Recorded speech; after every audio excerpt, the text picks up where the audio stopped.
क्या जर्नी रही आपकी एडल्टहुड तक की? देखिए, ये जर्नी स्टार्ट होती है, मैं 10th क्लास में था अपनी। मेरे बड़े भाई साहब जो थे captain Srishti Raman Bakshi, ji. 11th battalion Jammu and Kashmir rifle, 1965 के युद्ध में वो शहीद हो गए। M16 माइन फटने से उनकी लाश के चीथड़े चारों तरफ उड़ गए और पलटन ने जो मिला इकट्ठा किया, दाह संस्कार किया और हमको एक कांच का कलश भेज दिया। ओके। तो हमने वो नर्मदा जी में बहाया और जब बहा रहे थे तो मेरे मन में उस वक़्त बिल्कुल फ़ैसला हो चुका था कि मैंने आगे क्या करना है। अब मुझे बिल्कुल क्लियर था कि मैंने फ़ौज में जाना है। पहले भी मैं वैसे कमांडो कॉमिक्स पढ़ा करता था और बड़ा शौक़ था लड़ाई शड़ाई का, पिस्टल से खेलने का, टॉय पिस्टल ये वो।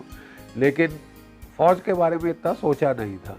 लेकिन जब भाई की लाश का दुर्गति हुई तो मुझे लगा कि जिस ख़ानदान में लाश की दुर्गति हो उसका बदला लेना अनिवार्य हो जाता है और मेरा और कोई चारा नहीं है सिवाय फ़ौज में जाने का। फैमिली को तो बहुत धक्का लगा कि अभी एक बेटा फ़ौज में शहीद हुआ और अभी दूसरा बेटा, तो उन्होंने कहा हमने ठेका ले रखा है बेटे सप्लाई करने का मरने के लिए। तो और फिर देखिए, मैं बिल्कुल मिलिट्री टाइप नहीं था, इन द सेंस कि मेरे को किताबों का बहुत शौक़ था, पढ़ने का बहुत शौक़ था, ज़्यादातर टाइम लाइब्रेरी में रहता था। कभी कपड़ों का मैंने ख्याल नहीं किया, मेरे कपड़ों पे स्याही लगी रहती थी और so I was a scholarly type. तो मेरे फादर बोले बेटा देखो तुम आर्मी के लिए you are not the material for the army, वहाँ स्मार्ट ड्रेस ये वो कपड़ा गेम स्पोर्ट्स ये सब होता है, outgoing you are not the type, तो why are you going for the army. वो चाहते थे कि एक बेटा मेरा IAS में जाए।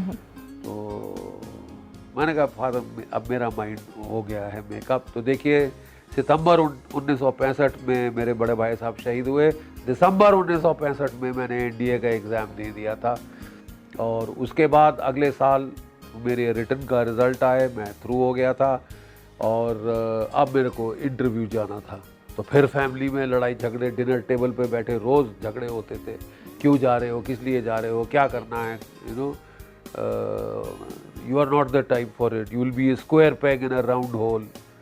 ये सब मुझे मेरे फादर ने कहा और मेरे फादर फौज को जानते थे क्योंकि वो महाराजा हरि सिंह की फ़ौजों में चीफ एजुकेशन ऑफिसर थे स्टेट फोर्सेस के, और महाराजा हरि सिंह के दरबारी थे, तो उन्होंने फ़ौज को बड़ा क्लोजली देखा था। तो इसलिए वो कहते थे बेटा इंटेलेक्चुअल के लिए not really the place for an intellectual, you are an intellectual type but तुम बड़े इंडिपेंडेंट माइंडेड हो, मतलब किसी की खास सुनना तुमको खास नहीं अच्छा लगता, तो you will be a square peg in a round whole. मैंने बोला फादर मेरे को तो ट्राई तो करने दीजिए। उन्होंने बोला अच्छा ठीक है तू ट्राई कर ले, ये तेरे IAS के लिए एक तैयारी हो जाएगी, प्रिपरेशन हो जाएगी, but I am very sure you won't get through. ये कॉन्फिडेंस उनको था। फील मत करना, don't feel too bad if you don't get. चलो लेट मी ट्राई। सो मैं अपने सर्विसेज सिलेक्शन बोर्ड गया मैसूर एयरफोर्स के लिए और मैं जब रिज़ल्ट आए तो दुनिया चौंक गई क्योंकि पूरे हिंदुस्तान में मैं मेरिट लिस्ट में नंबर 2 पे था।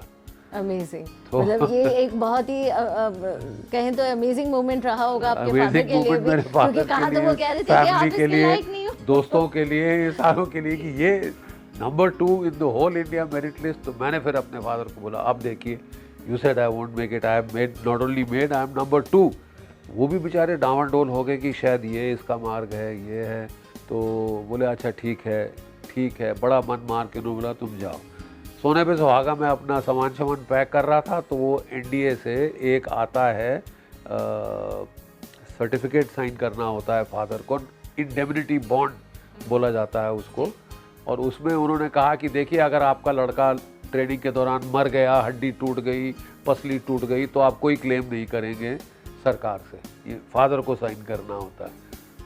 वो बोले मैं अभी एक बेटा खोया, अब यही सुनने के लिए रह गया था, तू नहीं जा रहा। अब साहब 10 दिन हो गए NDA स्टार्ट हुए, मैं पैनिक में आ गया कि मैं सिलेक्ट भी हो गया हूँ, सब कुछ हो गया हूँ, ये लोग तो मेरे को जाने नहीं दे रहे। तो हम बंगलों में रहते थे बड़े भारी, वहाँ पे नर्मदा रोड पे जबलपुर में, वो old style British style bungalows. मैंने रिक्शा मंगाया, अपना ट्रंक लोड किया और फादर बोले कहाँ जा रहे हो, मैंने कहा मैं फौज जा रहा हूँ, NDA जा रहा हूँ। तो वो बेचारे उन्होंने देखा कि शायद ऐसे ही बोल रहा है, वो रिक्शा गेट के बाहर हो गया और मैं जा रहा था। वारंट मेरे को आ चुका था वहाँ से, वो रेलवे वारंट, और क्या चाहिए। तो मैं कहा मैं जा रहा हूँ, अब बाकी आप पीछे से भेज देना जो चाहिए होगा। तो फादर गए, वो मेरे पीछे पीछे गए और उन्होंने गेट पे रिक्शे को रोक दिया पकड़ के पीछे से। बोले ठीक है तेरे को जाना है तो झगड़ा करके मत जा, तू कल मैं तेरे को छोड़ाऊँगा। और अगले दिन हमारी ऑस्टिन 848 कार होती थी साहब, उसमें उन्होंने जाके मेरे को रेलवे स्टेशन से विदा किया। इस तरह मेरी फ़ौजी ज़िंदगी शुरू हुई।